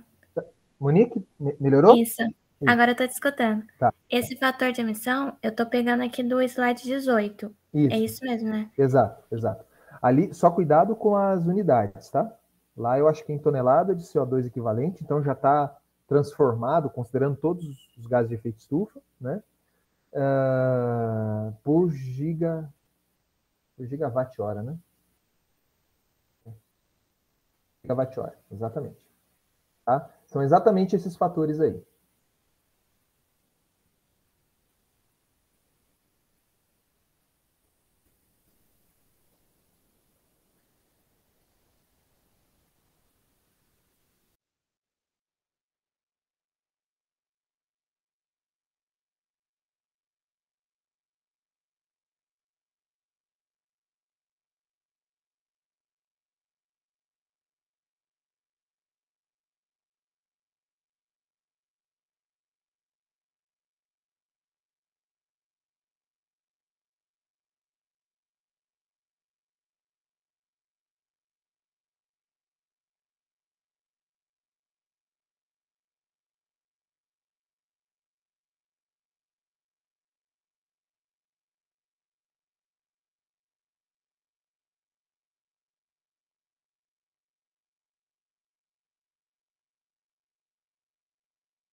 Pessoal, tá...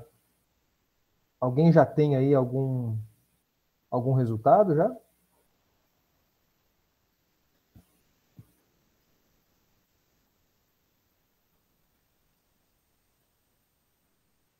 Alguma dúvida?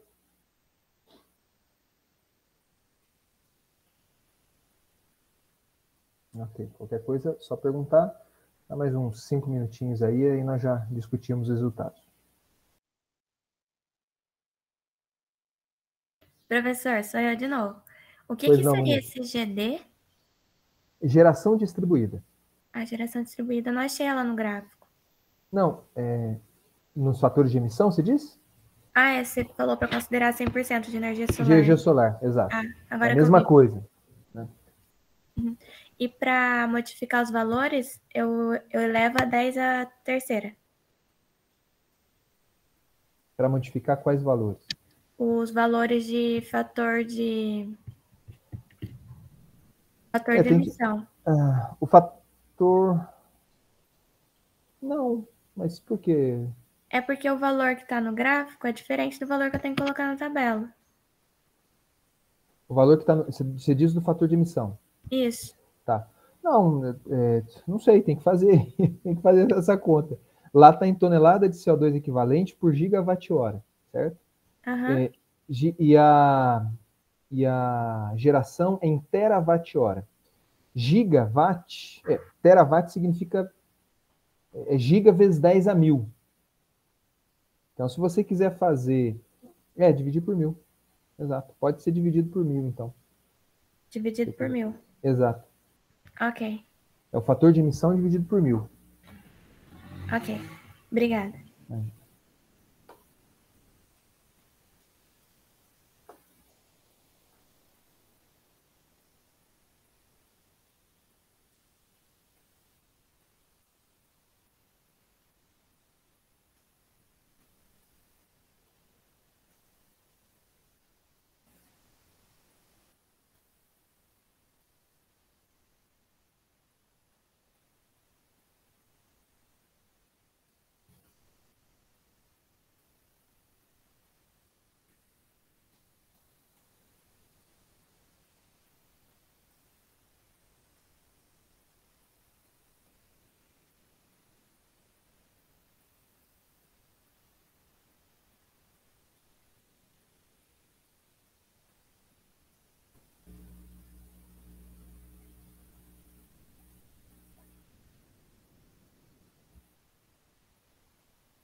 Muito bem, pessoal. Acho que já deu aí.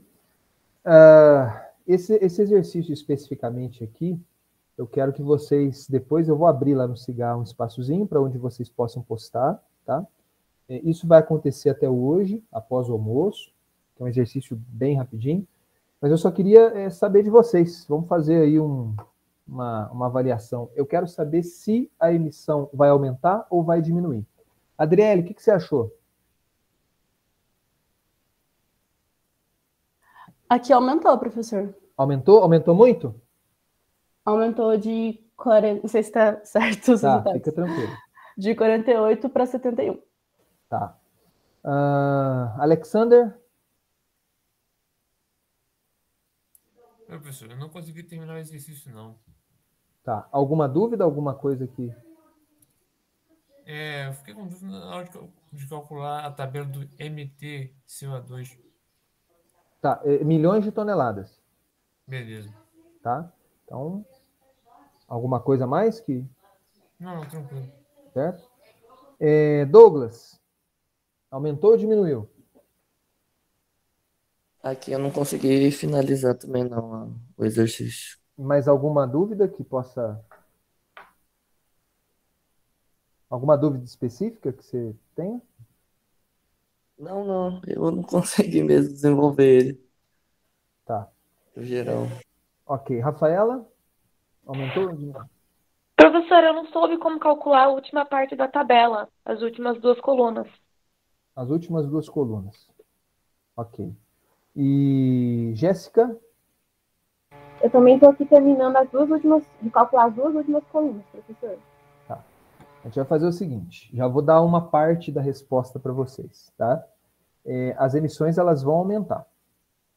Então, em 2029, de acordo com o que está planejado no governo, todas as considerações, né? A gente não considerou energia nuclear, a gente considerou que os fatores de capacidade eles vão se manter, mesmo assim as emissões elas vão aumentar. E tem um motivo pelo qual as emissões vão aumentar. Eu só vou passar aqui para vocês rapidamente, tá? Essa planilha, ó. Fator de emissão é aquele fator de emissão que está no slide 18. Nenhum problema em relação a isso. Essa eletricidade aqui, ó, essa coluna, refere-se à eletricidade produzida nesses anos. Como é que eu calculei essa eletricidade? Ora, eu peguei a capacidade instalada, ou seja, então você conta todas as hidrelétricas que existem, o potencial máximo, se não me engano, a capacidade instalada é potencial médio, dessas usinas gerarem, né? E multiplico por esse fator de capacidade. O fator de capacidade é um parâmetro muito importante na parte de planejamento energético, e ele é exatamente isso. Do quanto que eu tenho de potencial, o quanto que eu gero, quanto que eu uso de fato. Certo? De novo, esse fator de capacidade está muito associado a, por exemplo, crise hídrica. O fator de capacidade das usinas agora estão indo lá para baixo, porque não tem água. Beleza? Então, essa eletricidade aqui gerada, ela nada mais é do que a multiplicação do fator de capacidade pela capacidade instalada. Você multiplicar pelo fator de emissão, então você sabe a energia gerada pelo fator de emissão. O fator de emissão está em tonelada de CO2 equivalente por gigawatt-hora gerado. E aqui, em milhões de toneladas de CO2 equivalente. É questão de ordem de grandeza, de unidade. Né? Isso aqui já está, inclusive, somado aqui já. Então, a resposta vai aumentar. No exercício que eu quero que vocês vão colocar hoje para mim, no Cigar, eu quero que vocês falem, né? Já estou dando resposta. Vai aumentar, vai diminuir. Da onde que vai para onde? Então, vou dar lá as opções, vocês coloquem. Tá? Da onde que vai? Vai aumentar em quanto, mais ou menos. Tá? E qual que é, o que está pegando aí? Qual que é o principal fator, né? Um dos principais fatores nestas condições que vai proporcionar, vai causar esse aumento de emissões de gás de efeito estufa. Tá? Alguma dúvida em relação a isso? Não? Tá. Então, assim, eu vou finalizar a aula por hoje.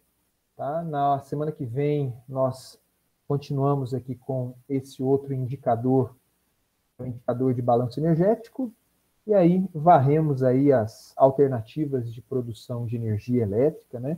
Considerando outros aspectos de impactos ambientais. Tá certo? Alguma dúvida? Algum comentário? Beleza. Meus caros, muito obrigado pela atenção de todos. E prestem atenção no CIGAR, que eu vou colocar esse exercício lá para vocês postarem a resposta ainda hoje. Tá bom? Até mais, gente. Obrigado. Obrigada, professor. Até. Tchau, professor. Obrigada. Obrigada. Falou.